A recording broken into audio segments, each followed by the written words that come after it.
اعوذ باللہ من الشیطان الرجیم بسم اللہ الرحمن الرحیم الحمد للہ الذی نور قلوب العارفین بنور معرفتہ واثبت فؤاد انبیائہ و اولیائہ بقصص الانبیاء والمرسلین وأكمل إيمان المسلمين والمؤمنين بولاية علي أمير المؤمنين عليه السلام.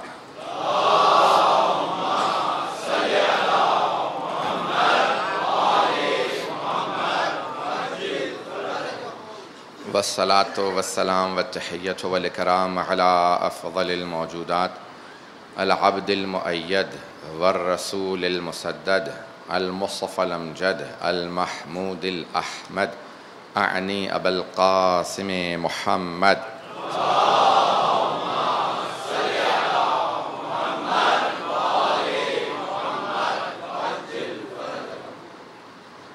وعلى روحه ونفسه وساهره ووصيه سيد الأتقياء والأصفياء مولى الموالي إمام المتقين علي بن أبي طالب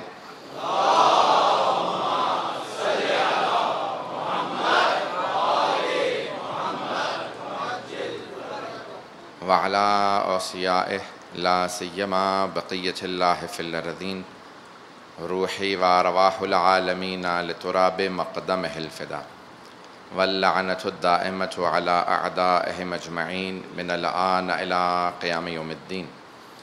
أما بعد فقد قال أبو عبد الله الصادق عليه الصلاة والسلام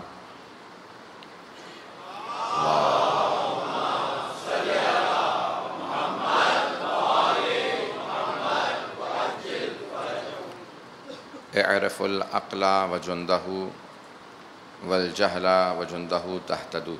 صلوات على محمد وآل محمد.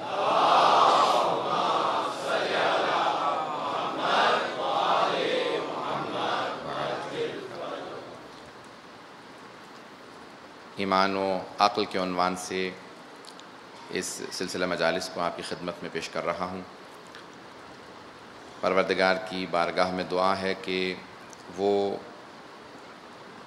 جو صحیح عقائد اس نے اپنے حبیب کے ذریعے اور ان کی آل پاک کے ذریعے ہم تک بھیجے ہیں انہیں کو آپ کے خدمت میں صحیح طرح سے پہنچانے کی وہ توفیق عنایت فرمائے اور ہم سب کو دین کو حقیقی معنی میں سمجھنے کی توفیق عنایت فرمائے اور سمجھنے کے بعد اس پہ عمل کرنے کی توفیق عنایت فرمائے.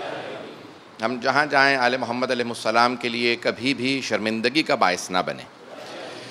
عزیزان گرامی، صرف دو کل کی جو تقریر تھی اس میں سے سوالات اگر پیدا ہوں ان کا جواب دیتے ہوئے آگے بڑھوں گا. موضوع کے متعلق یہ بھی موضوع سے متعلق ہیں کہ میں نے کل پنجتن کی خلقت سے متعلق پیش کیا تھا اور ہمارا عقیدہ یہ ہے کہ ہم چہاردہ معصومین علیہ السلام کو ایک ہی نور سے خلق مانتے ہیں اور ہمارا عقیدہ یہ ہے کہ وہ 14 معصوم ہیں، علم لدنی کے مالک ہیں، عصمت کبریٰ کے مالک ہیں. اللہ نے ان 14 کو ایک شجرے سے ایک نور سے خلق کیا ہے، لیکن جتنی احادیث پنجتن سے متعلق آئی ہیں اتنی باقی ائمہ سے متعلق نہیں آئیں ان کی خلقت سے متعلق. لیکن پنجتن کی خلقت کے فوراً بعد اللہ سبحانہ و تعالیٰ نے ان ہمارے ائمہ علیہ السلام کو خلق کیا اور یہ 14 انہی کے صدقے میں اللہ نے اس کائنات کو بنایا ہے. اگر آج میں اور آپ سانس لے رہے ہیں تو کوئی ایسے 14 ہیں جن کے صدقے میں اللہ نے ہمیں یہ زندگی عنایت فرمائے ہے. آج جو کچھ ہے یہ اللہ کا کرم ہے. اب ہمیں ایمان توفیق ہے، یہ اللہ کی طرف سے. میں نے جملہ کل کہا تھا تو اس کو میں وضاحت اور ادا کر دینا چاہتا ہوں کہ ایمان بھی توفیق پروردگار ہے. اللہ نے ہمیں توفیق نصیب کی ہے، جتنا وہ ہمیں ایمان عطا کرتا جائے گا ہمارا ایمان بڑھتا چلا جائے گا. اس کا مطلب یہ نہیں ہے کہ ہم کوشش بند کر دیں کہ اللہ ہی ایمان دے گا، اگر اس نے مجھے کم دیا ان کو زیادہ دیا تو میں اللہ ہی سے کہتا رہوں کہ تو نے مجھے ایمان کم دیا ہے. اللہ آپ ہی کی کوشش پہ آپ کو ایمان عطا کرتا، یا آپ کی محنت اور کوشش کے اوپر وہ عطا کرتا ہے. عطا وہی کرتا لیکن آپ کی کوشش. اب دو نظریات ہیں مکتب اہل بیت علیہ السلام کے علاوہ، مجبرہ کا ہے اور مفوضہ کا ہے. دونوں کی جلدی جلدی آپ کے سامنے تشریح کروں گا اور پھر جو مکتب اہل بیت ہے اس کے مطابق بات کو آگے بڑھاؤں گا ایمان و عقل کے ضمن میں. مجبرہ یہ کہتے ہیں کہ اللہ نے ہمیں مجبور پیدا کیا ہے جو کچھ ہم کر رہے ہیں یہ ہم نہیں کر رہے، اللہ ہم سے کروا رہا ہے. اگر معاذ اللہ خدا نہ خواستہ کوئی گناہ بھی کرتا ہے تو اللہ نے اس سے گناہ کروایا ہے. تو ائمہ علیہ السلام سے جب پوچھا کہ مولا یہ نظریہ صحیح ہے، آپ نے فرمایا نہیں. پھر جزا و سزا کا تصور ہی ختم ہو جاتا ہے. جزا کیسی جب اس نے مجبور کیا نیکی پہ، سزا کیسی جب اس نے گناہ پہ مجبور کیا. انسان کا نیکی اور بدی پہ اختیار تھا تبھی تو جزا و سزا ہے. پتہ نہیں توجہ ہے یا نہیں ہے. عزیزان گرامی، اب یہ بہت زیادہ تفصیل میں نہیں جا سکتا، لیکن آج کی مجلس اسی متعلق پیش کرنا چاہتا ہوں کہ جتنے بھی ہمارے افعال ہیں ہم خود اس کے ذمہ دار ہیں. نیکی بھی کوئی کرتا ہے تو وہ خود ذمہ دار ہے، برائی کرتا ہے تو خود ذمہ دار ہے. اسی کو سزا ملے گی، اسی کو جزا ملے گی جو نیکی کرے گا یا برائی کرے گا. اور دوسری طرف سے مفوضہ تفویض کے قائل ہیں، وہ کہتے ہیں کہ نہیں، مجبور نہیں ہے بلکہ اللہ نے 100% اختیار ہمیں دے دیا ہے. وہ ایک ایسے کسان کی مانند ہے جو زمین میں بیج بو کے چلا گیا اور اب اس نے پلٹ کے دیکھا ہی نہیں کہ یہ بیج کیسے اگا، کیسے اس نے زمین سے پانی کھینچا، کاربن ڈائی آکسائڈ خرید، یہ کس طرح سے سب کچھ ایک عمل بنتا رہا اور وہ بیج درخت میں تبدیل ہو گیا. ہمارا عقیدہ یہ ہے کہ اتنا بھی انسان کو اختیار نہیں کہ وہ اپنے آپ کو تمام افعال کا مختار سمجھنے لگے. اللہ سبحانہ و تعالیٰ قدیر ہے لیکن افعال و اعمال پہ مجبور نہیں کرتا. عزیزان گرامی، ہمارا عقیدہ یہ ہے کہ ہم یزید کو اس لیے برا کہتے ہیں کہ یزید اپنے اس عمل کا، کردار کا خود ذمہ دار تھا. اللہ نے اسے مجبور نہیں کیا تھا سید الشہداء کے قتل پہ. جناب سید الشہداء کو قربانی دینے پہ مجبور نہیں کیا تھا، انہوں نے اپنے اختیار سے راہ خدا میں سب کچھ قربان کر دیا. اس لیے اب جب تک کائنات رہے گی حسین علیہ السلام رہیں گے اور یزید پہ ہمیشہ لعنت رہے گی.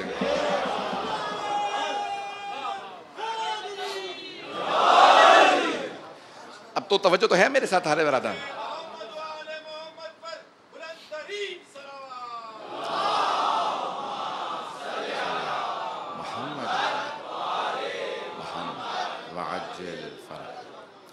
لیکن ہم کیوں کہتے ہیں کہ ایمان توفیق الہی ہے؟ توجہ کر رہے ہیں نا؟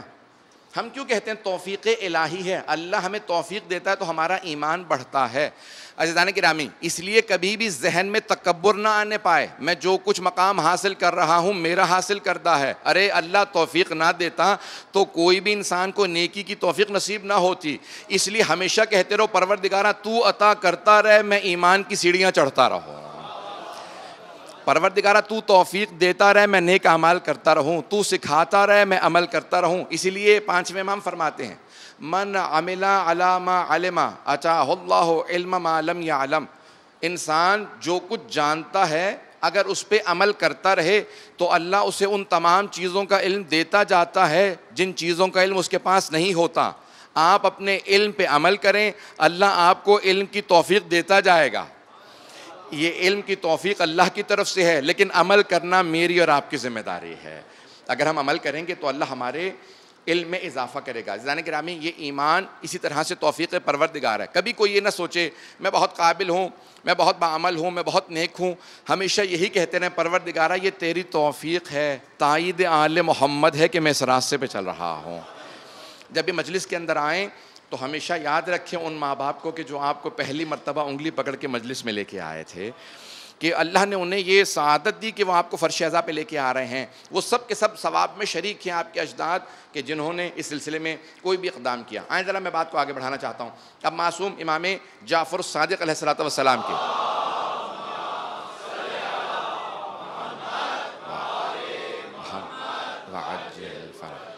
کہ حدیث کو میں نے عنوان قرار دیا ہے کہ جہاں سماع ابن مہران اور دوسرے بہت سے امام کے اصحاب تشریف فرما ہیں امام کی خدمت میں. اور خوشا بحال میں کہتا ہوں خوش قسمت تھے وہ لوگ کہ جو ائمہ معصومین علیہم السلام محمد و آل محمد کی بارگاہ میں مستقیماً علم حاصل کرتے تھے. یہ بہت بڑی سعادت ہے.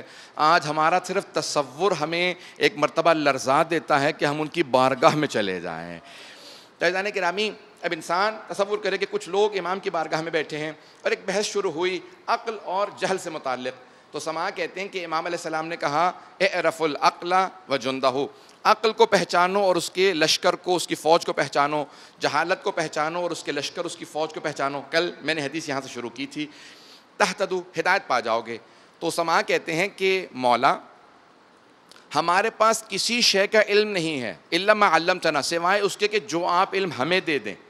اب یہاں بڑے بڑے علماء نے جنہوں نے اصول کافی کی اس حدیث کی تشریح کی ہے، شرح لکھی ہے، تفسیر کی ہے، میں ان کے اقوال دیکھ رہا تھا کہ یہ پورا موضوع عقل و جہل کا جو پورا موضوع ہے یہ غیب سے متعلق ہے. اگر امام معصوم نہ بتاتے تو کوئی غیر معصوم ہمت کر کے کوشش کر کے ان تمام علوم کو اپنے پاس سے دریافت نہیں کر سکتا تھا اگر چھٹے امام نہ بیان کر دیتے. اگر وہ یہ بیان نہ کرتے ہمیں خود اپنی کوشش سے معلوم نہیں ہو سکتا تھا. تو اب علماء فقہا کا نظریہ یہ ہے کہ یہ غیب کا علم امام معصوم نے ہم تک پہنچایا کہ عقل اس کی فوج ہے اور جہل اس کی فوج ہے. اب یہ پوری میں آپ کے سامنے بحث پیش کرنا چاہتا ہوں. مولا فرماتے ہیں کہ اس کا وزیر جو میں نے جہاں تک بات کو روکا تھا، عقل کے وزیر کا نام خیر ہے اور جہل کے وزیر کا نام شر ہے. خیر و شر کو آج پیش کرنا چاہتا ہوں. اور اس کے بعد جب فوج شروع ہوتی ہے تو مولا فرماتے ہیں کہ لشکر میں سب سے پہلا جو سپاہی ہے عقل کے سپاہی، پہلے سپاہی کا نام ایمان ہے اور جہالت کے پہلے سپاہی کا نام کفر ہے. اور میرا موضوع بھی ایمان و عقل ہے جس کو آج میں پیش کرنا چاہ رہا ہوں اور زیادہ تشریح کے ساتھ. اب یہ غور کیجئے گا امام کے فرمان کے اوپر. تو مولا فرماتے ہیں پہلا جو لشکر ہے، غور فرمائیں گے، عقل بہت بڑی نعمت ہے کہ جس کو اللہ نے خلق کیا، لیکن مولا فرماتے ہیں کہ اس کے پہلے اس کے وزیر کا نام ہے خیر اور جہالت کے وزیر کا نام ہے شر. مجمع کی توجہ میرے ساتھ رہے. اب سب سے جو پہلے انسان ہیں جناب آدم ہیں. اگر عقل کو سمجھنا ہے تو جناب آدم کو دیکھ لیں، وہ عین عقل ہیں. اور اگر جہالت کو سمجھنا ہے تو ان کا جو ضد ہے، ان کا جو مخالف ہے، ان کا جو دشمن ہے وہ ابلیس ہے، اسے پہچان لیں. خیر کو دیکھنا ہے تو جناب آدم کو دیکھیں، شر کو دیکھنا ہے تو شیطان کو دیکھیں. یہ دونوں ہمیشہ متضاد رہے ہیں، دونوں میں ہمیشہ جنگ رہی ہے. اب میں آپ کے سامنے پیش کر رہا ہوں. شیطان نے کیا کہا تھا؟ کہا پروردگارا خلقتنی من نار وخلقتہ من طین، تو نے مجھے آگ سے بنایا ہے اور آدم کو مٹی سے بنایا ہے. آگ مٹی سے افضل ہے. علماء کہتے ہیں کہ شیطان نے صرف جناب آدم کی سامنے اس مٹی کے مجسمے کو دیکھا تھا، وہ جو ان میں نور چھپا ہوا تھا اسے نہیں دیکھا تھا. آج بھی بہت سے ایسے ہیں حتیٰ کلمہ پڑھ لیتے ہیں لیکن پیغمبر کو خاکی سمجھتے ہیں، نور کی طرف توجہ نہیں کرتے.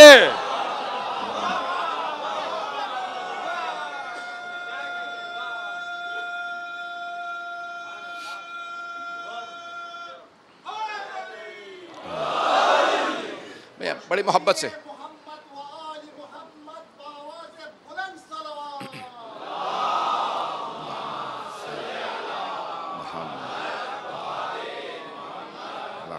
پھر بھی بآواز بلند محمد و آل محمد پہ صلوات پڑھیں.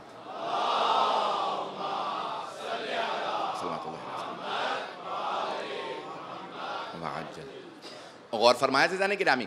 اب شیطان صرف جناب آدم کے اس مجسمے کو دیکھ رہا تھا جو مٹی کا بنا ہوا تھا. کہہ رہا تھا کہ پروردگارا مجھ میں چمک ہے، میں آگ سے بنا ہوں اس لیے میں اس سے بہتر ہوں. جناب آدم خیر ہیں، اس نے اس نور کی طرف، خیر کی طرف توجہ ہی نہیں کی. حدیث بہت طولانی ہے، اشارہ کرتے ہوئے آگے بڑھ رہا ہوں. مولا فرماتے ہیں کہ اگر ابلیس تھوڑا سا غور کر لیتا تو اسے سمجھ میں آ جاتا آگ میں خیانت ہے، مٹی میں امانت ہے. بہت پیارے انداز سے سن رہے ہیں، میں صرف اشارے کر رہا ہوں اور آپ آگے بڑھ رہے ہیں. آگ میں خیانت ہے. مولا فرماتے ہیں اگر آگ میں بیج ڈال دو، گندم کے کسی بھی پودے کے بیج ڈالو، جل کے راکھ ہو جاتے ہیں. مٹی میں ڈالو، ایک ایک بیج 700 گنا بڑی فصل واپس کرتا.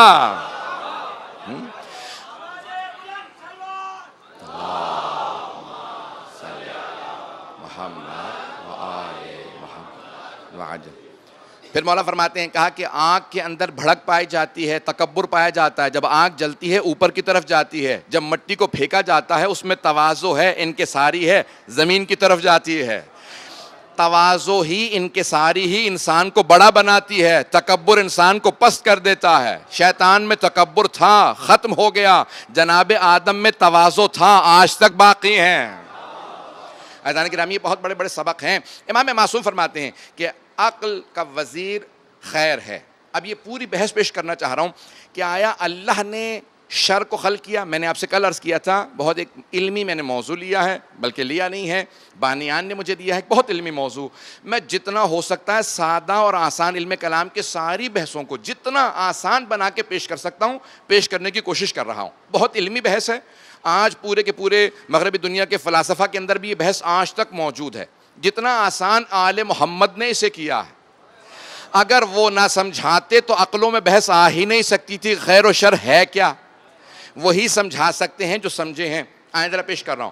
آیا اللہ نے اچھائی برائی دونوں کو بنایا ہے؟ میں نے جس طرح سے کل یہ حدیث میں پیش کیا کہ امام کہہ رہے ہیں عقل کو پہلے بنایا اور پھر جہل کو. آیا اللہ نے جہالت کو بھی بنایا ہے یا نہیں؟ عقل کو جب بنایا تو اس کے متضاد جو سامنے آیا وہ جہالت ہے. اللہ نے شر کو نہیں بنایا, برائی کو نہیں بنایا. خیر کے نہ ہونے کا نام برائی ہے. کچھ لوگ پہنچے ہیں, مجھے اور وضاحت کرنی پڑے گی. میری عادت یہ ہے میں تب تک آگے نہیں بڑھتا جب سارا مجمع نہ پہنچ جائے. عزیزان گرامی, آیا شر خود سے وجود رکھتا ہے یا خیر کے نہ ہونے کا نام شر ہے؟ آیا نور اور ظلمت, روشنی اور تاریکی اللہ نے دونوں کو بنایا ہے یا نہیں؟ اللہ نے نور بنایا ہے, نور کے نہ ہونے کا نام تاریکی ہے. عزیزان گرامی, اگر آپ ایک زمین میں گڑھا کھودیں گے نا تو اس میں تاریکی نظر آئے گی, جیسے ہی آپ وہاں نور ڈال دیں تو تاریکی چلی جائے گی. اس کا مطلب یہ ہے تاریکی خود کچھ نہیں ہے, نور کے نہ ہونے کا نام تاریکی ہے. اگر بات پہنچ جائے تو نور کے نہ ہونے کا نام تاریکی ہے, خیر کے نہ ہونے کا نام شر ہے. اللہ نے شیطان کو بنایا تھا لیکن شیطان کو شیطان نہیں بنایا تھا, شیطان خود شیطان بنا. اگر بات پہنچ جائے, پروردگارہ مجھے اتنی توفیق دے میں سب تک بات پہنچا دوں. عزیزان گرامی, اللہ نے یزید کو خلق کیا ہے لیکن یزید کو یزید نہیں بنایا, وہ اپنے اختیار سے یزید بنا. اللہ نے اسے حسین کے قتل پہ مجبور نہیں کیا تھا, گناہوں پہ مجبور نہیں کیا تھا, اپنے اختیار سے گنہگار بنا. اگر اللہ مجبور کرتا تو اللہ نے اسے شر بنایا, برا بنایا, شیطان بنایا, مردود بنایا, جہنمی بنایا, لعنتی بنایا. لیکن نہیں, اللہ کہتا ہے میں نے پورا اختیار دیا تھا, ہدایتوں کا بندوبست کرتا رہا تھا, وہ ٹھکراتا رہا. یہاں تک کہ جب اس نے قتل بھی کر دیا, حسین ابن علی کو شہید کر دیا, تو سر آ کے قرآن کی تلاوت کر کے بتا رہا تھا سمجھ لے میں ہی خیر ہوں. اسی سر کو تلاوت کرتے ہوئے دیکھ کے بہت سے عیسائی غیر مسلم ہدایت پا گئے تھے. اللہ نے وہاں بھی ہدایت کا بندوبست کیا. جس نے ٹھکرایا اپنی مرضی سے ٹھکرایا, اللہ نے خیر کو بھیجا تھا. اگر بات پہنچ جائے, اللہ ہدایت بھیجتا ہے, اللہ کی طرف سے خیر ہے. اب میں 2 آیات پیش کر رہا ہوں اور اس کی تشریح کے اندر 1-2 مثالیں پیش کروں گا. عزیزان گرامی, ما اصابکم من حسنۃ فمن اللہ, اللہ کہتا ہے جو اچھائی آپ تک آتی ہے اللہ کی طرف سے ہے. وما اصابکم من مصیبۃ فمن انفسکم, اور جتنے مسائل مصیبتیں یا پریشانیاں یا شر تمہارے پاس آتے ہیں اپنی وجہ سے ہیں. توجہ چاہوں گا میں سارے مجمع کی. ایک آزمائشیں ہوتی ہیں, دوسرا شر ہوتا ہے. آزمائش اور ہے, شر اور ہے. آزمائش اللہ کی طرف سے ہوتی ہے, شر اپنی وجہ سے ہوتا ہے. اسی لیے اللہ قرآن میں بار بار کہتا رہا انبیاء, اولیاء, اوصیاء, شہداء, صالحین, صدیقین, جتنے پاک و پاکیزہ ہستیاں ہیں یہ کبھی بھی شر میں مبتلا نہیں ہوتے. میں آزمائشیں بھیجتا ہوں.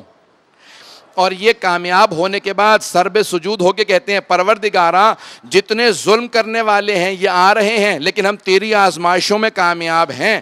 جب ایک مرتبہ عبید اللہ ابن زیاد ملعون نے جناب زینب سے کہا نا کہ اللہ نے مار دیا آپ کے بھائی کو, تو جناب زینب آپ کیا سمجھتی ہیں خدا سے متعلق, اب کیا عقیدہ ہے؟ تو جناب زینب نے پلٹ کے کہا وما رأیت الا جمیلا, میں نے سوائے خوبصورتی کے اللہ سے کچھ بھی نہیں دیکھا.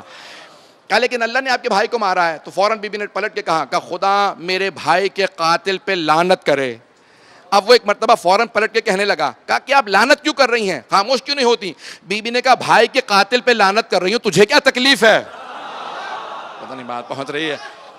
اگر بات پہنچ رہی ہو عزیزان گرامی, تو اب یہ باریکیاں ہیں, ان کو سمجھنا بہت ضروری ہے. اب میں اس کو پیش کرنا چاہ رہا ہوں کہ اللہ کی طرف سے خیر ہے, اللہ کی طرف سے اچھائی ہے.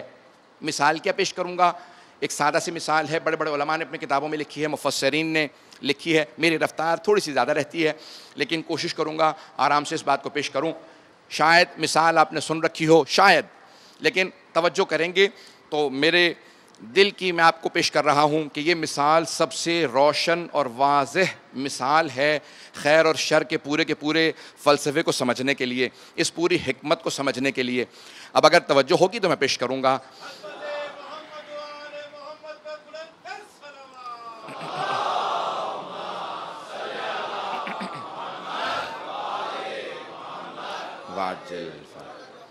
عزیزان گرامی، آپ جانتے ہیں سائنس نے ثابت کر دیا کہ زمین پہ جتنی روشنی ہے وہ سورج کی وجہ سے ہے.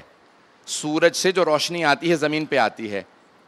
اس وقت رات ہے، زمین پہ تاریکی ہے، آپ نے خود چراغ جلا رکھے ہیں، یہ لائٹیں جلا رکھی ہیں، لیکن اگر یہ لائٹیں آپ اپنی بجھا دیں تو زمین پہ تاریکی ہے. یہ زمین ہے اور سورج سے جو روشنی آتی ہے وہ زمین کو روشن کرتی ہے. اب جتنی روشنی زمین پہ ہے وہ سورج کی وجہ سے ہے، لیکن جو زمین پہ تاریکی ہے وہ سورج کی وجہ سے نہیں ہے، زمین کی اپنی وجہ سے ہے. نہیں سمجھا پایا؟ کچھ لوگ پہنچے ہیں، مجھے مجمع کی توجہ چاہیے. زمین پہ جتنی روشنی ہے وہ ساری سورج کی وجہ سے ہے، کیونکہ سورج میں روشنی ہے زمین پہ آتی ہے. لیکن جتنی بھی زمین پہ تاریکی ہے وہ سورج کی وجہ سے نہیں ہے، کیونکہ سورج میں تاریکی ہے ہی نہیں. سورج میں صرف روشنی ہے، وہ روشنی ہی دیتا ہے. زمین پہ پھر تاریکی کس کی وجہ سے ہے؟ زمین کی اپنی وجہ سے. کیوں؟ توجہ چاہوں گا سارے مجمع کی. جب زمین سورج کی طرف رخ کر لے تو روشنی آنے لگتی ہے، جہاں جہاں سے رخ پھیرتی جائے تو تاریکی آ جاتی ہے. اگر ہمارا رخ پروردگار کی رحمتوں کی طرف رہے تو خیر آتی رہتی ہے. جب ہم اس کی رحمتوں سے رخ پھیرتے ہیں تو اپنی وجہ سے شر آنے لگتا ہے. جتنی اللہم صلی محمد وآل محمد. غور فرمایا بس عزیزان گرامی، جتنی زمین پہ روشنی ہے سورج کی وجہ سے ہے. یہ تاریکی زمین کی اپنی وجہ سے ہے کیونکہ رخ سورج کی طرف نہیں ہے. جب زمین کیونکہ مسلسل ایک طواف کے اندر ہے، میں نے ایک لفظ استعمال کیا اگر پہنچ جائے، زمین مسلسل ایک طواف کے اندر ہے، گھوم رہی ہے اور کئی حرکتیں ہیں. زمین کا طواف چاند کر رہا ہے، زمین سورج کا، سورج بھی رکا ہوا نہیں ہے، وہ بھی طواف کر رہا ہے.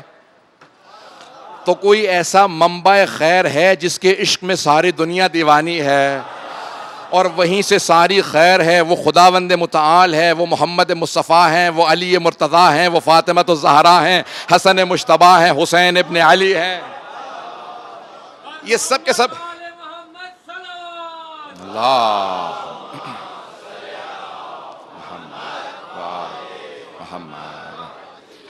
بہت پیارے انداز سے سن رہے ہیں عزیزان گرامی. آج زمین پہ جتنی روشنی ہے سورج کی وجہ سے، جب رخ پھیر لیتی ہے تو تاریکی آ جاتی ہے. جب ہمارا رخ، آپ نے اپنی زندگیوں میں غور کیا ہے؟ ذرا غور کیجئے گا. آپ دیکھتے ہیں معنویت کتنی بڑھ جاتی ہے جب محرم آتا ہے. ایسے آگے نہیں بڑھوں گا. آپ نے کبھی غور کیا محرم آتا ہے آپ کی معنویت کتنی بڑھ جاتی ہے، دل کتنا نرم ہو جاتا ہے، گناہوں سے کتنے دور ہونے لگتے ہیں. کبھی غور کیا یہ اتنی زیادہ ہماری زندگیوں میں خیر کیوں آ جاتی ہے، شر سے دور کیوں ہو جاتے ہیں؟ کیونکہ ہمارا رخ حسین کی طرف ہو جاتا، ہمارا رخ سید الشہداء کی طرف ہو جاتا ہے. جو خیر ہی خیر ہو تو خیر ہی عطا کرے گا.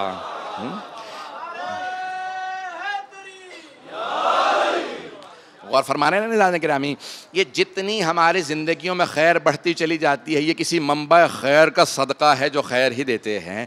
تو اب زندگیوں میں جو شر ہے وہ ہماری اپنی وجہ سے ہے. ہماری کوتاہیاں ہوتی ہیں جس کی وجہ سے ہم محرم میں اگر محروم رہ جائیں، اپنی کوتاہیوں کی وجہ سے. آپ نے کبھی غور کیا کہ اگر ہم چاہیں تو کرسیاں بھی لگا سکتے ہیں؟ دنیا کے اندر شیعوں کے پاس پیسے کی کمی نہیں ہے. توجہ ہو، یہ مجالس کرسیوں پہ بھی ہو سکتی ہیں لیکن ہم زمین پہ بیٹھ کے بتاتے ہیں وہ اتنا خیر ہے. ہم اپنے آپ کو اتنا پس سمجھتے ہیں کہ زمین پہ بیٹھ کے ہی مانگتے ہیں. عزیزان گرامی، یہ انسان کے تواضع انکساری کی علامت ہے۔ نماز میں آج بھی اگر انسان مجبور نہ ہو، بیمار نہ ہو، تو زمین پہ آ جاتا ہے، فرش پہ بیٹھ جاتا ہے۔ اور ہمارے لیے ممبر اس لیے نہیں لگایا جاتا کہ معاذ اللہ استغفر اللہ میں کو اپنی بلندی کے قائل ہوں، نہ، صرف اس لیے کہ جتنے بھی عزاداران سید الشہداء ہیں وہ دیکھ سکیں، وَإِلَّا جو اپنے آپ کو حسین کے سامنے گرا دیتا ہے، حسین اسی کو بلند کرتے ہیں۔ حسین منبع فیض ہیں، حسین خیر ہیں، اور جو دشمن حسین ہے وہ شر ہے۔ عزیزان گرامی، شیطان کو یہی سمجھ میں نہیں آیا تھا کہ جناب آدم اللہ کے فیض کا، اس کی خیر کا منبع ہیں، ان کے مقابلے میں آ گیا۔ توجہ سے سنیے گا، شیطان کو یہ سمجھ نہیں آیا تھا، جہل کو یہ سمجھ نہیں آیا تھا، ابو جہل کو یہ سمجھ نہیں آیا تھا، شر کو یہ سمجھ نہیں آیا تھا کہ یہ آدم ہیں، ان کے سامنے مقابلے میں کھڑا نہیں ہونا، انکار نہیں کرنا، انہیں رد نہیں کرنا، ان سے دشمنی نہیں کرنا، وَإِلَّا قیامت تک کے لیے لعنت برستی رہے گی۔ جو اس وقت کے آدم کے مقابلے میں آ جائے تو اس ابلیس پہ قیامت تک کے لیے لعنت ہے، اس شیطان پہ قیامت تک کے لیے لعنت ہے۔ جو بعد والے کسی آدم کے مقابلے میں آئے، چاہے کربلا کے آدم حسین کے مقابلے میں آئے یا کسی بھی اور، پتہ نہیں توجہ ہے یا نہیں ہے، وہ سب کے سب خیر ہیں۔ جو ان کے مقابلے میں آتا ہے، اللہ سبحانہ و تعالیٰ انہی کو شر بنا دیتا ہے، شر ہی پہ لعنت ہوا کرتی ہے۔ حضرات گرامی، خیر سے وابستہ رہیں، خیر سے وابستہ رہیں۔ جناب سید الشہداء خیر ہے۔ اگر میں اس بات کو پہنچا پاؤں، ایمان کیا ہے؟ ایمان و عقل۔ میں دیکھ رہا ہوں بہت سی آنکھوں میں آنسو ہیں، پروردگار سلامت رکھے جو اس عقیدت سے، میں نے کل جملہ پیش کیا تھا کہ 3 چیزوں کا سمجھنا بہت ضروری ہے، ایمان کا، عقل کا اور احساسات کا۔ احساس انسان کو حسینی بناتا ہے، اگر احساس نہ ہو تو انسان حسینی نہیں بن سکتا۔ یہ جناب زینب کبریٰ نے تعلیم دیا۔ اب اگلا مرحلہ میں بہت تیزی سے گزر رہا ہوں کیونکہ میں نے کل پیش کیا تھا کہ چھٹے امام نے فرمایا 75 فوجی ہیں لشکر عقل کے اندر اور 75 ہیں لشکر جہل کے اندر، تو میں نے صرف ابھی خیر کو پیش کیا۔ پھر امام فرماتے ہیں کہ اور پھر اللہ نے کیا کیا، وَالْإِيمَانُ وَضِدَّهُ الْكُفْرُ، اور اس کے بعد ہے ایمان جو عقل کی فوج میں ہے اور اس کا جو ضد ہے، متضاد ہے، الٹ ہے، وہ ہے کفر جو جہل کی فوج میں ہے۔ اگر اسی کو سننا پسند فرمائیں گے تو میں آگے بڑھنا چاہتا ہوں۔ عزیزان گرامی، ایمان عقل کا سپاہی ہے، ایمان عقل کا سپاہی ہے۔ غور سے سنیں، جملہ پیش کر رہا ہوں بہت بزرگ علماء کا، مجھے بہت ان کی گاڑی بحث، علمی بحث کو سادہ اور آسان کر کے پیش کرنا۔ وہ کہتے ہیں کہ علم اور ایمان میں فرق ہے۔ علم اور ایمان میں فرق ہے۔ کیا فرق ہے؟ علم ہے صرف جاننے کا نام ہے، ایمان دل سے ماننے کا نام ہے۔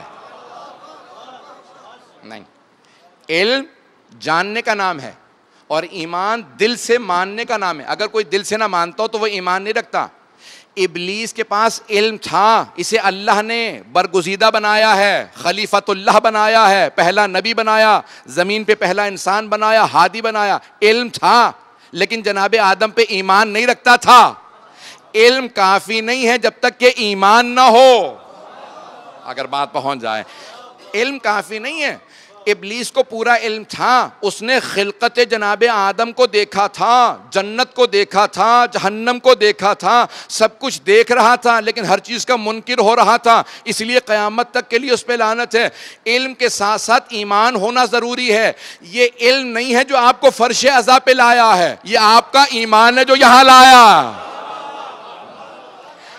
علم کافی نہیں ہے، انسان کے پاس ایمان ضروری ہے۔ اگر بات کو پہنچا دوں، آپ نے ایک جملہ مصائب میں ہمیشہ سنا ہے، میں بھی ممبر سے پڑھتا ہوں اور مستند ہے، تمام شیعہ سنی علماء نے لکھا ہے کہ جب جناب سید الشہداء کی شہادت ہو رہی تھی تو اس وقت جناب زینب کبریٰ بار بار عمر سعد سے کہتی تھی، عمر ابن سعد سے کہتی تھی، یہ ابن سعد، اے سعد کے بیٹے، تو دیکھ رہا ہے اور میرا بھائی یا نواسہ رسول مارا جا رہا ہے، تو دیکھ رہا ہے اور یہ مارا جا رہا ہے، تو روکتا کیوں نہیں ہے؟ وہ رونے لگا کہ نہیں روکوں گا نہیں۔ پوری بحث ہے، بی بی نے اس سے کہا کیوں کہ تو دیکھ رہا ہے؟ اس سے توقع کیا تھی؟ آیا کوئی توقع تھی نیکی کی؟ عزیزان گرامی، عمر سعد سے زیادہ کوئی بھی امام حسین کے جاننے والا نہیں تھا۔ وہ جانتا تھا ان کا مرتبہ کیا ہے. سعد ابن ابی وقاص صحابی کا بیٹا تھا, پتہ نہیں توجہ ہے یا نہیں, بہت بڑے صحابی کا بیٹا تھا عمر سعد, اور خود قابل تھا, عالم تھا, علم رکھنے والا تھا, لیکن ایمان نہیں رکھتا تھا. بی بی نے وہیں پہ مخاطب ہو کے صرف اس سے کہا کہ دیکھ تو جانتا ہے, تو نے میرے نانا کی حدیث کو سنا ہے, یہ جوانان جنت کا سردار ہے, یہ کون ہے, اس کا رتبہ تو جانتا ہے, ذرا روک اپنے لشکر کو. کہ نہیں روکوں گا, مار دو حسین کو. اور حکم دیتا تھا, اور اس نے یہ بھی کہا تھا سب گواہ رہنا پہلا تیر حسین کو میں نے مارا. یعنی دیکھیں اتنا جانتے ہوئے بھی جناب سید الشہداء کو تیر مار رہا ہے, کہتا قتل کر دو, آگے بڑھو, کوئی مار دو حسین کو. تو جناب زینب مخاطب ہو رہی تھی کہ دیکھو جانتا ہے لیکن ایمان نہیں رکھتا. ابلیس بھی جانتا تھا, ایمان نہیں رکھتا تھا. عمر سعد بھی جانتا تھا, ایمان نہیں رکھتا تھا. جب تک ایمان نہ ہو علم کارآمد نہیں ہے, وبال جان بن جاتا ہے. لیکن علم کے بعد اگر ایمان آ جائے تو کبھی حر بناتا ہے, کسی کو زہیر قین بناتا ہے, کسی کو وہب قلبی بنا دیتا ہے. یہ جتنے جناب سید الشہداء کے اصحاب ہیں, یہ سب کے سب پہلے سے ایمان نہیں رکھتے تھے. سب حضرت عباس نہیں تھے, حبیب ابن مظاہر نہیں تھے, مسلم ابن اوسجا نہیں تھے. اکثر ایسے تھے جنہوں نے صرف راستے میں دیکھا, علم رکھتے تھے, جب ایمان لائے تو ان کی قسمت پلٹ گئی. علم کافی نہیں جب تک ایمان نہ ہو. جو حسین پہ ایمان لے آئے وہی جنت میں جاتا ہے. یہ ایمان ہے جو فرش ازا پہ لاتا.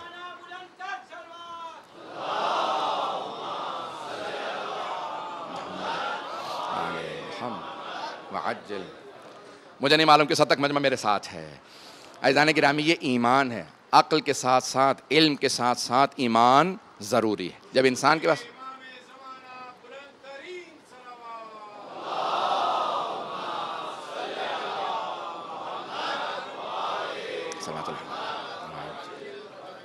عزیزان گرامی, ایمان بہت ضروری ہے. ایمان کا تعلق قلب سے ہے. میں نے کل حدیث مولا کی پیش کر دی ہے, دہراؤں گا نہیں, بات کو آگے بڑھانا چاہتا ہوں.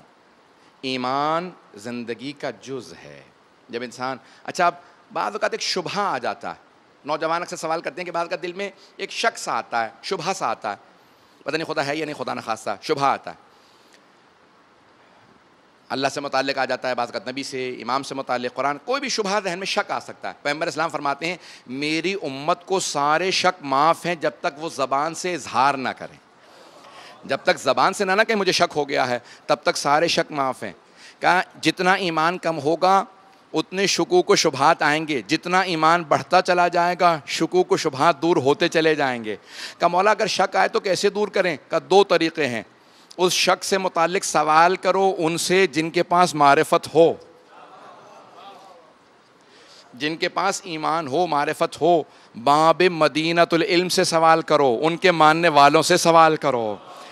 وہ ایمان کو دور کرتے چلے جائیں گے, آپ کے ایمان کو بڑھاتے چلے جائیں گے, شک و شبہات کو دور کرتے چلے جائیں گے. اور دوسرے کہا جتنے با عمل بنتے چلے جاؤ گے اتنے شکوک و شبہات دور ہوتے چلے جائیں گے. دو چیزوں سے انسان کا ایمان بڑھتا ہے, ایک سوال کرنے سے اہل ایمان سے, اہل علم سے, اور دوسرے جب انسان اس پہ عمل کرے.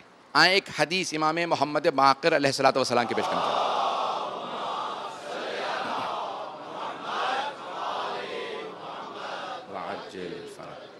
اس حدیث کو بھی غور سے سنیں گے. مولا فرماتے ہیں کہ ہمارا وہ مومن, مومن یعنی ایمان رکھنے والا, امام کی امامت و ولایت پہ ایمان رکھنے والا مومن. قرآن میں جگہ جگہ آیا نا, یا ایھا الذین آمنو, اے ایمان والو. تو کسی نے چھٹے امام سے پوچھا کہ مولا یہ قرآن میں جب آیا ہے نا یا ایھا الذین آمنو, اے ایمان والو, اس سے مخاطب کون ہے؟ کہا جو ہماری ولایت کو مانتے ہیں وہی مخاطب ہے. کہ مولا جب آیات آئے تو کیا کریں؟ کہ فوراً کہو لبیک پروردگارہ, کیا حکم دیا ہے؟ ایمان والوں کو حکم دیا ہے, یعنی اللہ تم سے مخاطب ہے. جب مخاطب ہے تو فوراً کہیں پروردگارہ حکم کیا ہے. پانچویں امام فرماتے ہیں, جس کو میں حدیث کو پیش کرنا چاہ رہا ہوں اور اس کی تھوڑی سی تشریح کی مجھے ضرورت ہوگی. فرماتے ہیں ہمارا ماننے والا ایمان کے اگلے مرحلے میں تب تک داخل نہیں ہو سکتا جب تک کہ اپنے سے ایمان کے نچلے درجے والے کو اپنے مرحلے میں نہ لے آئے. کتنی پیاری حدیث ہے, پتہ نہیں توجہ ہے یا نہیں ہے. نہیں، میں سارے مجمع کی توجہ چاہوں گا، شاید دوبارہ اس کو پیش کر دوں. ایمان کے درجات ہیں، سن رکھا ہے نا آپ نے، ہر سال سنتے ہیں شاید، اب مجھے نہیں. ایمان کے بھی درجات ہیں، ہے نا حدیث پیغمبر اسلام، ایمان کے 10 درجات ہیں. 10 کے 10 درجے جناب سلمان کے پاس ہیں، 10 میں سے 9 درجے جناب ابوذر کے پاس ہیں، 8 درجے جناب مقداد کے پاس ہیں، 7 درجے جناب عمار کے پاس ہیں. اتنی محنت کرنے کے بعد ہم 1 درجہ حاصل کرتے ہیں. جناب سلمان کے پاس 10 کے 10 درجے تھے. اب سوچے کیا رتبہ ہے. حدیث تو ہے ذہنوں میں سب کی. تو ایمان کے درجات ہیں. مولا فرماتے ہیں انسان تب تک ایمان کے اگلے درجے میں جا نہیں سکتا جب تک کہ اپنے سے نچلے درجے والے کو مدد کر کے اپنے درجے میں نہ لے آئے. یعنی امام فرما یہ رہے ہیں کہ مومن خود غرض نہیں ہوتا. اگر کوئی مقام حاصل کر لے تو یہ نہیں چاہتا بس اس مقام پہ میں ہی رہوں، چاہتا ہے دوسرے سب بھی اس مقام میں آ جائیں. جو یہ نہ چاہتا ہو، جناب سید الشہداء یہ نہیں چاہتے تھے میں جوانان جنت کا سردار ہوں، جنت میں چلا جاؤں. کہا نہیں، اکیلا گیا تو کیا گیا، جب تک کہ لاکھوں کروڑوں کو ساتھ شفاعت کر کے نہ لے جاؤں تو حسین حسین نہیں ہے. جناب سید الشہداء اس ہستی کا نام ہے جو جتنے عزادار ہیں سب کی شفاعت کر کے سب کو جنت میں لے جائیں. اب سوچے حسین ابن علی نے کربلا کی کتنی بڑی قربانی پیش کی ہے، چاہتے جنت میں جاتے. یہ نہیں پیغمبر نے کہا تھا جب واقعہ کربلا ہو جائے گا تو جنت میں چلے جائیں گے، جوانان جنت کے سردار بن جائیں گے. کہا یہ جوانان جنت کے سردار ہیں، 3 برس کے تھے جب فرمایا کہ یہ جوانان جنت کے سردار ہیں حسن و حسین، 4 برس اور 3 برس. عزیزان گرامی تب تک ہم اگلے مرحلے میں نہیں جا سکتے.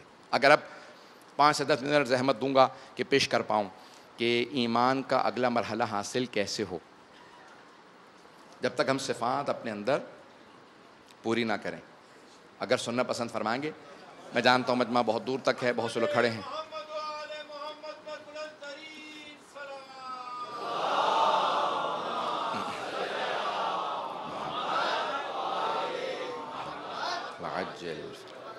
میں چند مثالیں پیش کرنا چاہتا ہوں ایسی ہستیوں کی کہ جنہوں نے ایمان کے وہ درجات پائے.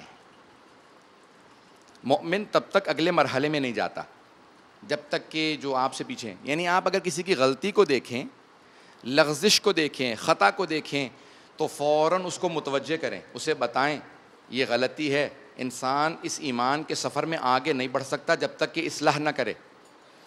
جب انسان دوسرے کی اصلاح کرے تو پھر اللہ اسے توفیق دیتا ہے کہ جب وہ دوسروں کی اصلاح کر رہا ہے تو وہ خود بخود اگلے مرحلے میں چلا جائے گا. لیکن اصلاح کیسے کریں، پیش کرنا چاہ رہا ہوں. اصلاح کیسے کریں؟ مولا فرماتے ہیں المؤمن مرآۃ المؤمن، مومن مومن کا آئینہ ہے. جب آئینے میں انسان دیکھتا ہے نا تو اسے اپنا عکس نظر آتا ہے. آئینہ ہمیں سب کچھ بتاتا ہے لیکن بولتا نہیں ہے، خاموشی سے بتاتا ہے. کسی کی بھی اصلاح کریں تو شور مت مچائیں، خاموشی سے بات کو بتائیں، کہ اسے تنہائی میں لے جائیں، کسی کونے میں کہیں کہ آپ کے اندر یہ لغزش ہے، یہ خطا ہے. لیکن کبھی بھی جھوٹ نہ کہیں، کسی کو بھی چاپلوسی نہ کریں، کسی کی بھی بہت زیادہ تعریف نہ کریں. اس کو صحیح عکس دکھائیں، صحیح تصویر دکھائیں تاکہ وہ ایمان کے اگلے مرحلے میں چلا جائے. امام معصوم فرماتے ہیں ہمارا وہ مومن اگلے مرحلے میں جائے گا کہ جو دوسروں کو اپنے ساتھ اس سفر میں لے جانا چاہے. جناب سلمان فارسی نے دعوت دی جناب ابوذر غفاری کو گھر پہ. جناب ابوذر کھانے کے لیے گئے. اب آپ جانتے ہیں بے انتہا غربت کا دور تھا. جب کھانے کے لیے گئے تو جناب سلمان نے خشک روٹی ساتھ میں رکھی. آج تو تصور ہی نہیں ہے کہ کوئی خشک روٹی کھا لے. کوئی ساتھ میں کھانے کی اور شے نہیں تھی کہ کوئی دال ہی ہو، کوئی سبزی ہو یا کوئی نہیں، کچھ نہیں، صرف روٹی.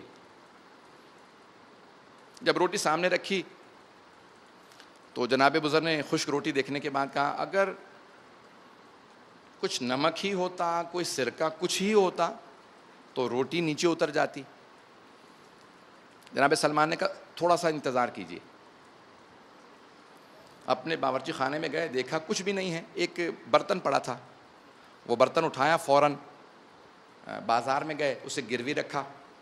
کہا مجھے تھوڑا سا نمک یا سرکہ دے دو ادھار، جب پیسے آئیں گے میں اپنا برتن تمہیں پیسے واپس دے کے چھڑوا لوں گا. گروی رکھا اور وہ نمک یا سرکہ لے آئے اور فوراً آ کے دسترخوان پہ رکھ دیا. کہا بسم اللہ، نمک حاضر ہے. انہوں نے تھوڑا سا نمک چھڑک دیا, روٹی پہ روٹی کھائی. جناب سلمان نے فوراً کہا کہ اے ابو ذر, آپ نے پیغمبر اسلام کی حدیث کو سنا ہے نا کہ 3 طبقات سے دعا کروانی چاہیے. مسافر سے دعا کروا, اللہ اس کی دعا قبول کرتا ہے. مہمان سے, بیمار سے, کیونکہ بیمار بھی اللہ کے قریب ہو جاتا ہے, مہمان بھی اللہ کا الضیف حبیب اللہ, مہمان اللہ کا دوست ہے. تو دعا کر دو تاکہ مہمان کی دعا میزبان کے حق میں قبول ہوتی ہے. تو جناب ابو ذر نے ہاتھوں کو بلند کیا, دعا کروانا چاہتے تھے کہ پروردگارہ تیرا شکر ہے, تو نے ہمیں قناعت شعار بنایا. توجہ کیجیے گا, سارے مجمع کی توجہ چاہیے. کہا پروردگارہ تیرا شکر ہے, تو نے ہمیں قناعت پسند فرمایا ہے. قناعت یعنی اگر کم بھی مل جائے تو ہم اس کے اوپر خوش ہیں, شکایت نہیں کرتے, شکوہ نہیں کرتے. دیکھیں جناب سلمان اگلے درجے میں تھے, جناب ابو ذر نچلے درجے میں تھے. تو فوراً روک کے کہا کہ ذرا دعا کو روک دو, اصلاح کر دوں. کہ کیا ہم کتنے قناعت شعار ہیں, میں نے کیا غلط بات کہی ہے کہ اصلاح کرنے لگے ہو؟ کہ یہ مت کہو کہ قناعت شعار ہو, قناعت پسند ہو. اگر قناعت پسند ہوتے تو میزبان کے برتن تم گروی نہ رکھواتے. جنہیں پیغمبر تربیت کرتے ہیں وہ ان رتبوں پہ پہنچ جاتے ہیں. اگر قناعت ہوتی تو اپنے میزبان کا برتن گروی نہ رکھواتے. میں تمہارے لیے برتن گروی رکھنے کے بعد نمک لے کے آیا ہوں. تو جناب ابو ذر نے کہا ہاں سلمان, اب سمجھ میں آیا آپ کا رتبہ مجھ سے زیادہ کیوں ہے. عزیزان گرامی, اتنا زیادہ انسان اگر توجہ کرنے لگے تو کس مقام پہ پہنچتا ہے. اور مومن جو دوسروں کی محبت سے, بہت پیارے خندہ پیشانی سے ہمیشہ اصلاح کرنا. جناب امیر علیہ السلام بہت مسکرا کے اصلاح کرتے تھے. ہمیشہ ایمان کے درجات ہیں. میں ایک آخری واقعہ پیش کر رہا ہوں, اس کے بعد پھر رسم ہے پوری دنیا کے اندر کہ جب 2 محرم کی شب آتی ہے تو سید الشہداء کے مدینے سے سفر کو پیش کیا جاتا ہے. میں آخر میں پیش کروں گا مصائب, لیکن ایک واقعے کی طرف اور توجہ دلانا چاہوں گا. واقعہ شاید میں نے آپ کے سامنے یہاں پیش کیا ہو یا کسی مقام پہ, مجھے یاد نہیں ہے اب میں نے کہاں پڑھا, کس جگہ پہ پیش کیا. اکثر کتابوں میں موجود ہے. جب جناب پیغمبر اسلام نے جناب اصحاب کو بتایا تھا کہ اس کا کیا رتبہ, تو صفین کی جنگ میں جناب امیر علیہ السلام کے 2 بازو تھے اپنے اہل بیت کے بعد. جناب مالک اشتر دایاں بازو اور جناب عمار یاسر بایاں بازو. عاشق امیر المؤمنین تھے جناب مالک اشتر اور جناب عمار. سن رہے ہیں نا لوگ میرے ساتھ؟ عمار, حضرت عمار, ان کے والدین پہلے شہید, حضرت سمیہ, حضرت یاسر. عزیزان گرامی, اب ایک مرتبہ جناب عمار سے حضرت امیر علیہ السلام نے کہا کہ عمار آپ صفین میں شہید ہو جائیں گے. جب کہا نا تو دیکھیں مومن کو شہادت کی خبر ملے تو مایوس نہیں ہوتا, خوش ہوتا. تو جناب عمار کی ایک مرتبہ آنکھوں کے اندر روشنی سی آنے لگی, بہت خوش ہوئے اور کچھ سوچنے لگے. تو مولا نے ایک مرتبہ پلٹ کے فوراً کہا کہ عمار رسول خدا نے شہادت حساب کر کے بتایا تھا. نہیں بات کو پہنچا سکا. اب سارے لوگوں نے فوراً جناب عمار سے کہا کہ عمار کیا بات ہے, مولا کیا کہہ رہے ہیں؟ کہ مولا میں نے تو آپ کو کچھ کہا ہی نہیں تھا, آپ نے فوراً یہ جواب کیوں دیا؟ کہ عمار آپ کے ذہن میں آیا تھا کہ جب پیغمبر اسلام نے مجھ سے کہا تھا کہ 4تھا درجہ آپ کا ہے, سلمان, ابو ذر, مقداد اور عمار, تو 4تھے درجے پہ میں تھا. تو جیسے جناب امیر نے مجھ سے کہا نا کہ آپ کو شہادت ملے گی, تو فوراً میرے ذہن میں بات آئی کہ ہو نہ ہو اگر سلمان جتنا نہیں تو مقداد یا ابو ذر کے درجے پہ ضرور پہنچ جاؤں گا. شہادت کے بعد شہادت ملے گی تو میرا درجہ بڑھ جائے گا. تو مولا نے فوراً پلٹ کے کہا کہ عمار پیغمبر نے حساب شہادت حساب کر کے بتایا تھا, جو ذہن کو پڑھ لے اسے علی کہتے ہیں.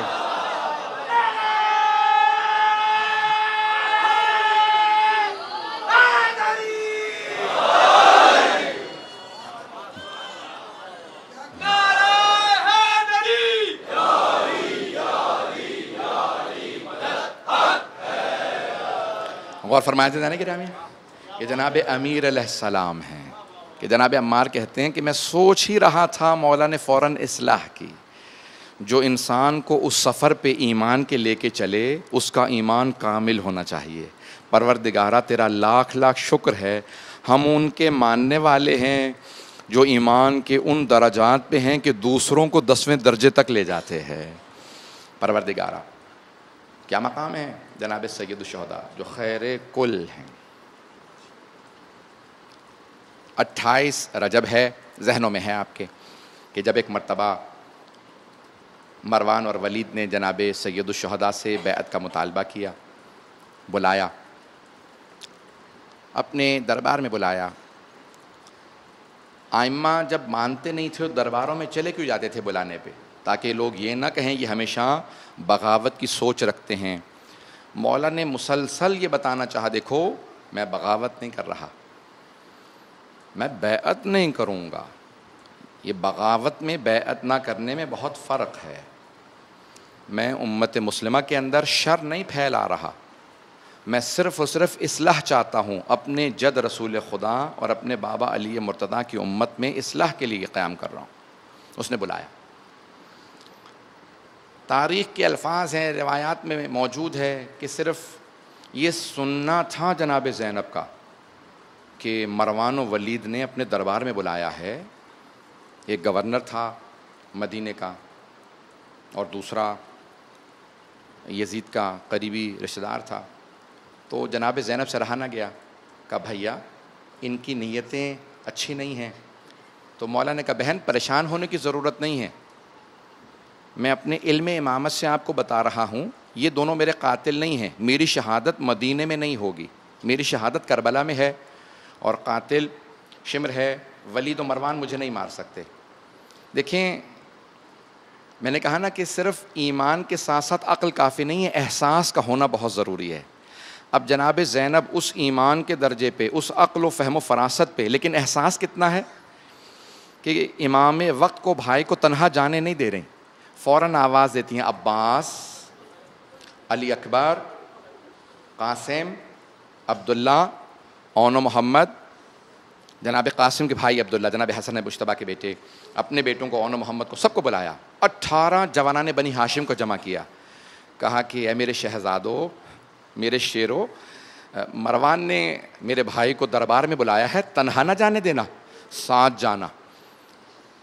دیکھیں یہ احساس ہے، ایمان کے ساتھ صرف عقل نہیں، احساس کا ہونا۔ بی بی کی اس محبت کا جناب سید الشہداء کے ساتھ کہا کہ میرے بھائی کے ساتھ جانا۔ تو جناب عباس نے ایک مرتبہ سارے جوانان نے بنی ہاشم کو جمع کیا، کہا تلواریں حمائل کر لو، ساتھ چلیں گے۔ تو جیسے ہی ساتھ چلے تو جناب سید الشہداء نے ایک جملہ کہا عباس آپ اس دارالامارہ کی، قصر الامارہ کی کہ اس دروازے پہ کھڑے رہیں، اندر مت آئیے گا، اگر میری آواز بلند ہو تو پھر آپ اندر تشریف لے آئیے گا، عباس آپ اندر آ جائیں۔ اب ایک مرتبہ اس نے بیعت کا مطالبہ کیا، کہا کہ آپ بیعت کر لیں۔ مولا نے کہا ایسا کون سا مسئلہ ہے، تم تنہائی میں دروازے بند کرنے کے بعد بیعت کیوں مانگ رہے ہو؟ اگر کوئی نیک کام ہے تو کل مسجد نبوی میں سب کے سامنے مجھ سے بیعت کا مطالبہ کرنا، میں سب کے سامنے جواب دوں گا میں بیعت نہیں کرنا چاہتا، یہاں تنہائی میں بیعت کیوں مانگتے ہو؟ کہا حسین ہم جانتے ہیں آپ بیعت نہیں کریں گے، تنہائی میں کر لیجئے، ہم اعلان نہیں کریں گے۔ مولا نے کہا نہ تنہائی میں نہ مجمع عام میں امام اسے کہتے ہیں جس کے قول و فعل میں تضاد نہ ہو۔ کہا میں بیعت نہیں کروں گا تو نہیں کروں گا، نہ مجمع میں نہ تنہائی میں بیعت نہیں کروں گا۔ تو ایک مرتبہ مروان کا بس ہاتھ سے اشارہ کرنا تھا کہ حسین کو یہیں پہ مار دو، تو جناب سید الشہداء کو جلال آیا اور ایک جملہ کہا اَأَنْتَ تَقْتُلُنِي أَمْ هُوَ، جب بلند آواز سے کہا نا کیا تو میرا قتل کرے گا یا یہ میرا قتل کرے گا، بس بلند آواز سے بولنا تھا۔ جناب عباس نے آواز سنی، دروازے پہ ہاتھ رکھا، کھولنا چاہا، دیکھا کہ دروازہ اندر سے قفل ہے۔ اب وہ شیر خدا کے شیر تھے، ایک مرتبہ اپنا بایاں بازو دروازے پہ مارا، دروازہ گرا دیا، اور 18 جوانان بنی ہاشم ہاتھوں میں تلواریں لے کے اندر آ گئے۔ ہاتھوں میں تلواریں تلواریں کھینچنے کے بعد ایک سوال کیا، کہا مولا اگر آپ حکم دیں تو ان میں سے کس کے سر کو قلم کروں؟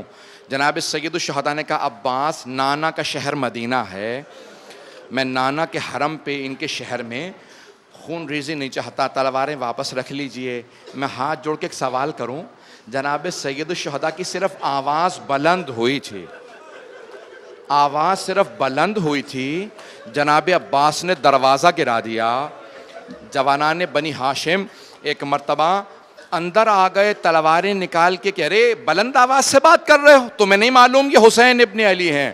بلند اے مروان بلند آواز سے بات مت کر، آرام سے بات کریے، علی کا بیٹا زہرا کا بیٹا ہے۔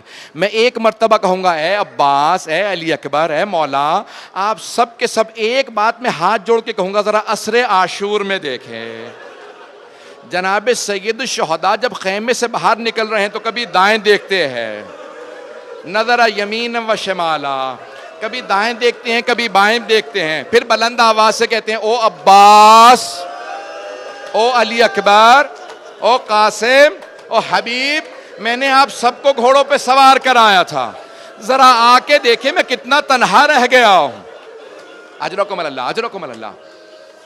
اہل سنت کا راوی ہے، اہل سنت کا راوی حمید ابن مسلم، وہ کہتا ہے میں نے دیکھا جب امام حسین نے غربت کا نعرہ بلند کیا نا، بلند آواز سے کہا او عباس مجھے کوئی سوار کرانے والا نہیں، تو اہل سنت کا راوی کہتا ہے میں نے اپنی آنکھوں سے دیکھا ایک برقع پوش بی بی خیمے سے باہر آ گئے، کہا بھیا میری زندگی میں غربت کا نعرہ بلند نہ کرنا، بھیا ابھی زینب زندہ ہے، میں آپ کو ذوالجناح پہ سوار کراؤں گی۔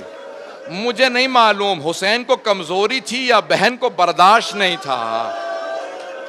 اجرکم اللہ۔ بس بھئی سن لیجئے، 5 سے 7 منٹ کی زحمت دوں گا، زیادہ تفصیل سے نہیں پڑھ رہا، سنیں گے۔ ابھی 2 ہے نا، آج تو ابھی صرف دوسری کی شب ہے۔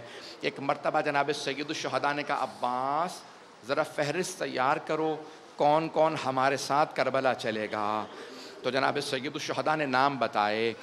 بیویوں کے جب نام بتانا شروع کیے نا تو جناب عباس کی غیرت نے برداشت نہیں کیا، کہا آقا یہ زہرا زادیاں بھی ہمارے ساتھ جائیں گے، یہ علی کی بیٹیاں ہمارے ساتھ جائیں گے، کہا ہاں عباس، کہا آقا جیسا آپ کا حکم۔ وہ جناب عباس سے کہا مولا جیسا آپ کا حکم۔ جناب عباس نے فہرست تیار کی، کہا میرے بھائی عباس کل نام بلاتے جانا، جب ہم چلیں گے تو ایک ایک مرتبہ سب آتے جائیں گے، سوار کراتے جانا۔ اب میں کس طرح سے پیش کروں گا؟ سارے جتنے بھی مرد تھے جوان تھے سب کو جناب عباس نے بتایا علی اکبر آپ کا نام فہرست میں موجود ہے، آپ ساتھ چلیں گے۔ اے سید سجاد مولا نے آپ سے متعلق کہا، اے قاسم آپ سے متعلق کہا۔ میں ایک سوال کروں، چھوٹے سے بچے کو کیسے بتایا ہوگا؟ جناب علی اصغر کو کیسے بتایا ہوگا؟ میرا دل کہتا ہے مولا حسین نے کہا ہوگا عباس آپ کو بتانے کی ضرورت نہیں ہے، میں علی اصغر کو کان میں خود بتا دوں گا، ایسا بتاؤں گا علی اصغر رکنا ہی نہیں چاہے گا۔ اجرکم اللہ۔ بس بھی ایک مرتبہ سب کو مردوں کو بتا دیا، مستورات کی فہرست تیار ہوئی۔ یہاں جناب سید الشہداء مسند بچھا کے بیٹھ گئے۔ جوانان بنی ہاشم کو کہا سب تیار ہو جاؤ۔ جہاں محلہ بنی ہاشم تھا دروازے کے سامنے محلے کا دروازہ تھا، ایک فہرست جناب عباس نے بتائی، خاتون سے کہا یہ فہرست ہے، کسی کنیز سے کہا بیبیوں کے نام لیتی جانا اور جو جو آتی جائے گی برقعے میں ہیں مجھے بتا دینا، میں اس حساب سے سب سے کہہ دوں گا تیار ہو جائیں۔ ایک مرتبہ، اب میں ساری فہرست نہیں پڑھوں گا، ایک مرتبہ کنیز نے اندر سے آواز دی، کہا کہ لیلا آ رہی ہیں۔ جناب عباس نے کہا علی اکبر آگے بڑھو آپ کی والدہ ہیں۔ کسی جوانان بنی ہاشم میں سے ایک نے اپنا گھٹنا زمین پہ رکھا، کہا بی بی چچی اماں آپ میرے گھٹنے پہ پاؤں رکھے۔ جناب علی اکبر نے ماں کا بازو تھاما، اونٹنی پہ سوار کرا دیا، اونٹنی کو کھڑا کیا، آگے بڑھا دیا۔ ایک مرتبہ آواز دی، کہا کہ رباب آ رہی ہیں، بیبیاں آتی جا رہی ہیں۔ بس بھئی ہاتھ جوڑ کے میں نے سارے مصائب چھوڑ دیے۔ ایک مرتبہ کسی نے اندر سے کنیز نے آواز دی، حسن مجتبیٰ کی بیوہ فروا آ رہی ہے۔ جناب عباس نے کہا کہ اے قاسم ذرا آگے بڑھو، عبداللہ ماں کو سہارا دو۔ اتنے میں ایک مرتبہ کنیز نے آواز دی، علی کی بیٹی ام کلثوم آ رہی ہیں۔ بس یہ سننا تھا حضرت ام کلثوم آ رہی ہیں۔ جناب عباس خود آگے بڑھے، اپنا گھٹنا زمین پہ رکھا، کہا بی بی یہاں پہ پاؤں رکھ لیجئے۔ کہا علی اکبر پھپھی کا بازو تھامو، قاسم پھپھی کا بازو۔ ایک مرتبہ پردہ ہٹایا، جناب ام کلثوم کو سوار کرا دیا۔ اتنے میں کنیز نے آواز دی، علی کی بیٹی زینب کبریٰ آ رہی ہیں۔ بس آواز دینا تھی کہ زینب کبریٰ آ رہی ہیں، اگر دیکھ سکے میری طرف تو دیکھیے گا۔ جیسے ہی کہا نا زینب کبریٰ، علی کی بیٹی زینب کبریٰ آ رہی ہیں، راوی کہتا ہے علی ابن تہان کہتا ہے میں نے اپنی آنکھوں سے دیکھا، حسین نے مسند کو چھوڑ دیا، خود حسین اٹھے، عماری کا پردہ ہٹایا، عباس نے گھٹنا رکھا، علی اکبر نے بازو تھاما۔ جیسے ہی کہا نا بی بی سوار ہو جائیے، جناب زینب نے کہا بھیا آج مجھے وہ سوار کرائے جو 11 محرم کو لاشوں کے بیچ میرا بازو تھامے گا، گلے میں توق، ہاتھوں میں ہتھکڑیاں، پاؤں میں بیڑیاں۔ میرے مولا حسین نے آواز دی، میرا سجاد بیٹا اور میرا عابد بیٹا۔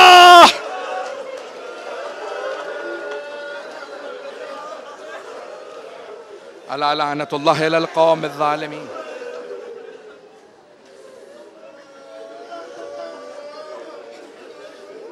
وَسَيَعْلَمُ الَّذِينَ ظَلَمُوا أَيَّ مُنْقَلَبٍ يَنْقَلِبُونَ.